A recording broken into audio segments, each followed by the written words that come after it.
Hello, everyone, and welcome to This Week in Hospitality Marketing Live Show number 368. Sales is a critical component to the overall strategy of a hotel. It's not true because there's always a displacement value. There's always a contribution value of sales when it comes to how you have to create your strategies. Now, let's kind of step back through a little bit of history of sales in the perspective of hotels and the value proposition they represent. Sales, way back when I was first starting, was the department for business generation. Whether they put an ad in the Yellow Pages or a local newspaper or advertised in something else, they were the juxtaposition of anything that related to getting people in the door. Their job, their role was the funneler of top line revenue, because we're talking about what are you going to do different for 2023. I think all of us kind of remember where we were when we first found out that the world changed, when all of a sudden things were getting closed. Flights were being canceled, conventions were being shut down, restaurants were being shut down. So 2020 started as if it was to be a regular year and then plummeted into an abysmal pit. 2021 saw for us in the industry a massive tsunami of demand of when people were feeling they were safe enough to travel, mostly in summer. There was always the defiant ones, but the people that decided to travel in the summer, and we had unprecedented, I'm just going to keep using that bad word. So many people that were changing careers, like, look, the grass is greener over there. I can do this. I can remote work, whatever. I'm not going to stop working here and go do this. Why do I bring all this up in our discussion today? Because we have gone through an amazing flux of skilled versus educated people in roles that they have been given because of indifference of enough. Our experience requirements for this have all changed. Again, they're the canary in the coal mine, the frog in the field, whatever way you want to look at the analogy. They are very clear in showing the diversity of awareness. This might be a lot of people's first budgeting planning season in their career. They don't know the processes and the life cycles of what they're supposed to do. And now they're faced with their first budget in 2023. Now, our only historical reference that they can look to in short term is the fact that we had the tsunami of demand in 2021. And then we had a gradual growth of regular type of demand at the beginning of this year that went into this whole flood of the whole system's not ready. Our supply chain issues, our inflation rates, gas prices changed the drive market, everything else. So there's no real baseline for a lot of decisions, financial decisions to be made based on our historical data. And that is, what do I start and what do I do? We now have that as our private emails and so forth. Unfortunately, LinkedIn wants to make money too. I have no idea what they are, because as people learn the skills, of implementing things on LinkedIn, you get a barrage of just white noise junk. But how you use it is more important than the actual usage of it. As they say in the preseason for the NFL, the score may not be important, but the game is. The skill sets that you learn, the tempo and the pace and so forth, we've done for what they've been doing. This is the new, this is the awareness of what we have in market, so forth. For banquet and catering managers, weddings are coming back and so forth. They're coming back in a flurry, actually, because of all the pent up demand for those and all the Smurf business, fraternal order gatherings and the reunions and everything else. We've gone through this discussion on the live show many times before of where they think they can get business for transient business, where people are traveling from, drive market, fly market, purpose of travel, gathering of travel, corporate travel, what they're interested in, so forth. And so obviously, if you're a brand, you have brand resources to go tap in on. Demand and interest from associations in your market, demand and interest for corporate negotiated rates with your brand. All said and done, your first this month, August of 2022, should have already gathered, if not almost finished gathering, all of your historical information. Plain and simple. You should also have had gathered all of your potential new business based on researching your local market. What new businesses have come in? What new demand to my market might be existing in 2023 that I am aware of? And they may or may not tell you that. The more advanced way is to go in and find people and find out who they are. And this goes to going to their websites and seeing if there's an org chart or a departmental head person, that this person is a CVP or something. It may not be the person you want to contact, but you get to see how they segment out their company, who tends to run what's division kind of thing. And then, of course, the next sneaky way is to see how their emails are made. So you need to do this in a quantitative way so that you can play the odds. Looking at large amounts of hotels or businesses in your market for your hotel, and then aggregating your method of communication to them and allowing those people that are directly interested in communicating with you to rise to the top. And then you create a lower tier and a lower tier as to how much effort you continue to chase down. The salespeople very much work on the 80-20 rule. So look at the idea of it being a source of putting boundaries around what you understand about what's in your market. How well can you research your local market first, business that's in your market? That's really based upon your role in sales and marketing or sales, where you start.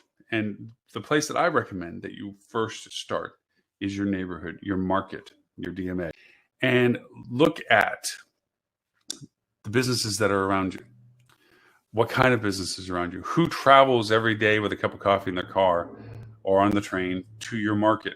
And is there business potential with them? Now, what's new spectrum for us is defining whether or not the company has a larger base of work at home team that comes into the corporate office, the mothership, from time to time. There's lots of variations to this localized discovery process. And it doesn't mean that you have to be 1 block away or 2 block away for this to be validated. It could be within a radius because you're near the hotel. They want to talk to you because it's convenient for people coming inbound through the hotel. There's always those circumstances. There's an exception to all these things. Okay, a couple of things. From a marketing perspective, it's very helpful if you need that localized targeting. You're not sending them emails. You're not going to cold call them. You're not going to go and especially if you're a brand, you can't.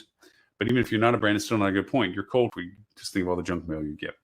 What it is good for is if you can aggregate those email addresses and get enough of them, then you can put them into a custom audience, whether on your social platform like Facebook or on Google Maps or Google.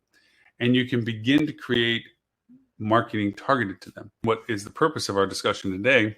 You're saying rather than wait for people to discover us or hope that they've seen us for the efforts we have done, we are actively pursuing these people so that they are aware of what it is. There's other ways that you can do targeting like that. Facebook offers very similar to that from an advertising only perspective, where you can create radiance of people that live within the radiant or just outside the radiance. You know, we're thinking about doing our lobby too, or whatever it is. It adds a credibility to your interest in them as being less than superficial of, I just had you on a list and I contacted you. Customizing your communication makes it very helpful in that process. You're not doing all your sales pitches right now. They have that kind of aggregate data to show you people that had looked at your market through the brand for group business or small business or what have you. But that isn't something you can plan for next year. Now, as we talked about Smurf business, there is no real intimate exact way of saying, I know that this person, XYZ, is in the ABC city and they're going to be looking for a wedding in March next year.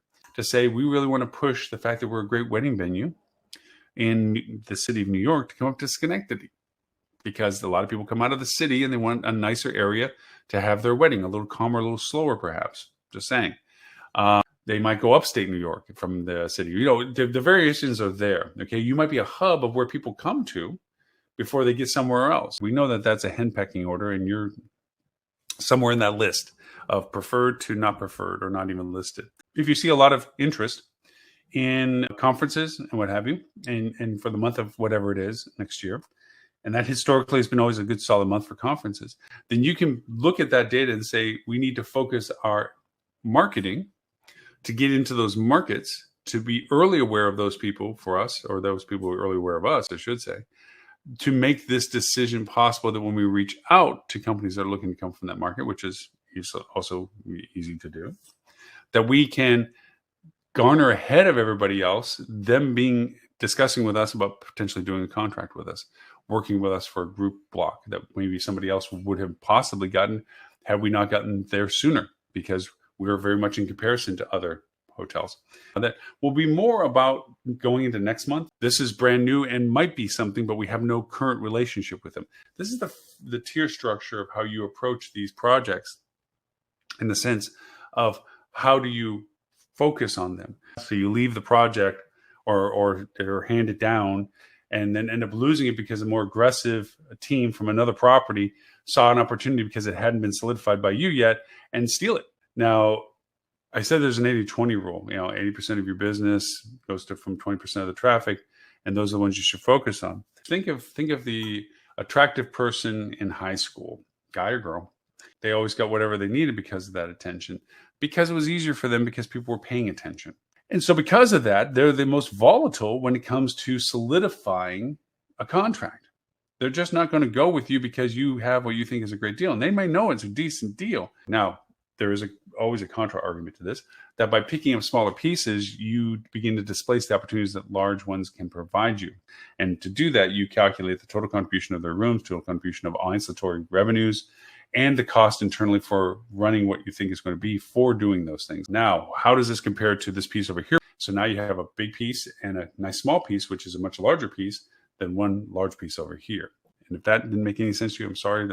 But it's the way displacement analysis works is to weigh against chasing down just the biggest all the time. Going after the biggest fish all the time is not always the best strategy. The rate, obviously, in comparison to what you could get for it, will be less.